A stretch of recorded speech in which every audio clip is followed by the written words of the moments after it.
Okay, hi everyone. Here is a video which I'm going to show you some of the editing process I'm going to do to this photo here. So this is the girl Verity. Verity we took a shot of, and let's just see how this was done in the basement. And as you can see, the background is totally black, so that's good. That's the look that we're wanting. We've got light coming in from the left hand side, and we've also got light coming in on the right hand side, and you can see it reflecting off the little hair thing. What we'd want to do is, her skin is actually very, very good already, but we will probably want to soften that a little. So let's go down to develop.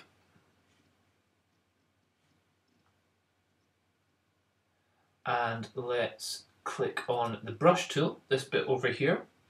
And I've got a couple of ones which I've made up myself. I've got an eye brighten and a skin soften. Skin soften is pretty much just clarity down to -100, but still keep sharpness up. Put that up to +25. And we'll just paint over her face gently. It doesn't totally blur out the face whatsoever. It just really just adds a little bit of softening to the light. And I'll just add that to her face, but I'll also add that to the neck and to the top of the chest as well. So that's just giving a nice little bit of softening up here. What I'll do next is I'll click on the brush to get rid of that, and I'll zoom in here.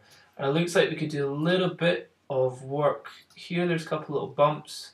Let's see if we can get that looking a little bit better.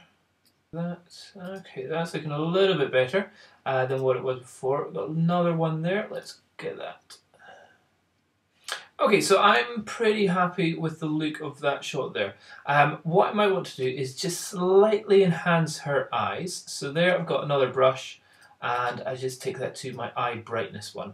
That's pretty much bringing clarity up to +100. I've also got brightness up to 7, but I was saying that's too much, so maybe up to 4, and exposure up just a tiny little fraction.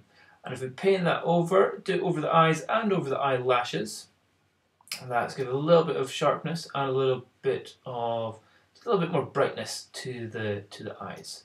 And let's see what that looks like. It's always good to zoom in then zoom out. Okay, there, it doesn't look too ridiculous. Sometimes you can have people with eyes which have just gone absolutely crazy, like they go. Let's see if we click on that eye. You know, some people put eyes up like that, or my favourite is actually making them black.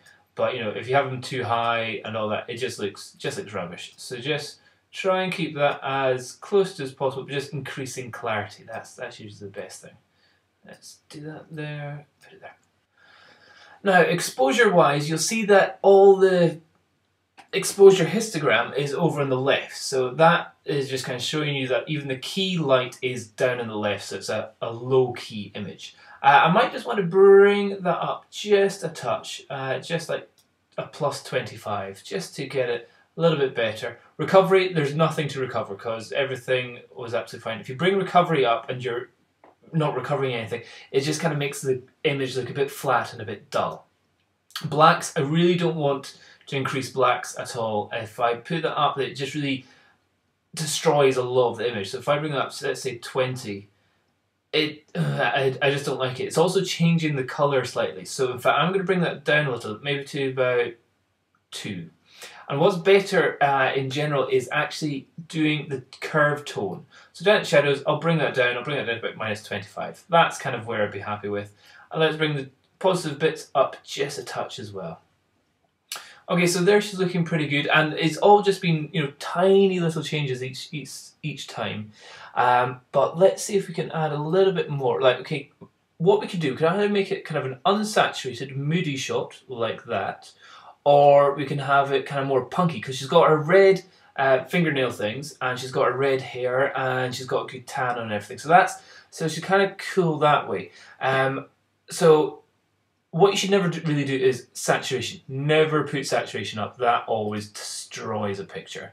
Put saturation down. That's usually okay. That's not going to do anything bad. But going a positive saturation isn't advised. I would never say do that. But vibrance actually really just increases the colour, which aren't skin tones. So if you've got bright red, it'll increase the reds rather than the skin tones. It won't make it look ridiculous.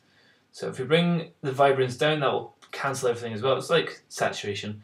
I I'm quite liking all her colours. I think it's quite cool. Kind of more of a punky looking shot. Oh no, because she's doing the prayer. Like if she's doing that, it's kind of a I'm struggling to figure out which one I'd like to do. Let's see if we bring vibrance down. I like it with vibrance down. Saturation as it was, vibrance down. And also, I still think it's given a bit of a smoothness to her skin. Let's just bring that up there. What we can do is also we can click on these bits here that will show us what are totally black and what are totally blown out. So what you can see here is these red bits, they are totally blown out, and these black bits are totally burnt out, so you can't see anything. There's no texture or detail in there. But actually, I'm not too worried about that. I think that looks okay. Okay, so I'm pretty happy just kind of the way it is. Might bring clarity down just a little touch again. And if we can press this button, we can see what it was like before and after. There you can see that was the before shot, that's the after shot. What I might do is, there's a little bit of light here, so I'll quickly just get rid of that with a brush. Let's get rid of that. And with the brush, we'll make it an exposure one, bring that down to minus whatever, it doesn't really matter. Just paint in there, just so there's no distracting background textures at all. So that should just be a totally black. So again, let's just see what it's like in split image. One other thing, we need to get her more straightened. Straightness, we're working really on the eyes here, so it's going to be a couple of fractions a wee bit to the right. There, just so that should be a total straight line from eye to eye. What we could do is click on the little angle thing, do it from the first dot in that eye, and bring it across to the dot in that eye. Okay, there, yeah, I think that's looking... Yeah, I'm happy with that shot. I might just want a little bit more highlights. Let's just bring the exposure up just a touch. Light fill and recovery, I'm not going to do. Recovery is just going to ruin it. And light fill will give you a kind of a Dave Hill look to it. So it can be quite cool, but that's not what I'm looking for in this shot. Contrast is usually better controlled using the tone curves. Bringing that up too high, you lose too much detail. So I'll keep that around about the 25 where it was initially. And brightness, that's kind of your mid-tones. You can bring that up a little bit more, so that'll brighten up skin, but it's also bringing in some of the background, so I'm not too interested in that. So let's just keep that where that was, that it naturally came in. And yeah, I am happy with that shot. Okay, so that's the first shot.